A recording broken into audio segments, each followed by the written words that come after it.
Jadi ini kan kakinya legok, cekung.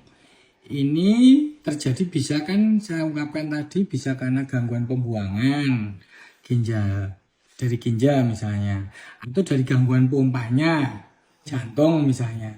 Tapi kan jantung baik dan ini hasil labnya ginjalnya baik. Dan ketika sudah kita cek albumin protein darah ternyata albuminnya rendah. Ya, ini dari hasil lab, albumin Mbak kadarnya cuma 3, sedangkan normalnya itu 3,5 sampai 5,9. Berarti Mbak kekurangan albumin. Kekurangan albumin itu menyebabkan plasma darah atau darah yang bening itu mudah keluar dari selang pembuluh darah ini. Jadi albumin itu fungsinya untuk mempertahankan tekanan di dalam supaya nggak mudah keluar. Nah, sekarang penyebabnya apa? Kok albumin bisa turun? Nah, ini perlu dicek lebih lanjut. Karena albumin itu diproduksinya di hati, ya kan? Nah, sedangkan ini fungsi hati Mbak bagus.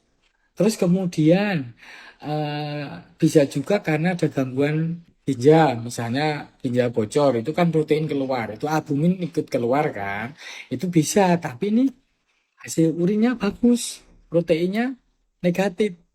Nah, yang belum kita ketahui ini kan produksi albumin itu kan delivery itu kan bisa terganggu oleh misalnya orang ada gangguan tiroid, hipertiroid, atau juga biasanya kalau kena diabetes dalam waktu lama. Mbak kan nggak ada diabetes, jadi yang belum saya cek ini hanya fungsi tiroidnya, ya. Itu nanti belakangan karena turunnya juga cuma sedikit. Jadi belum perlu urgen untuk cek fungsi tiroid ya.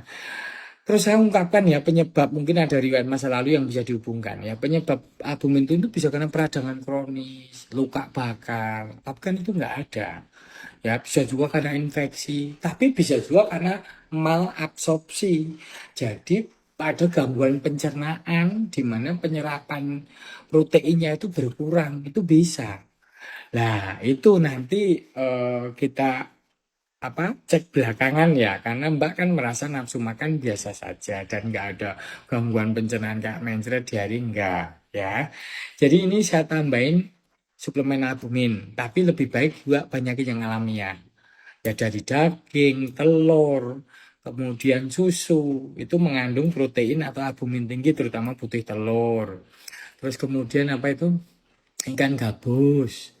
Kalau bisa carinya loh ya. Tapi yang jelas daging, telur, susu itu mengandung albuminnya tinggi ya. Itu dulu, terus kemudian cek ulang lagi 2 minggu lagi ya.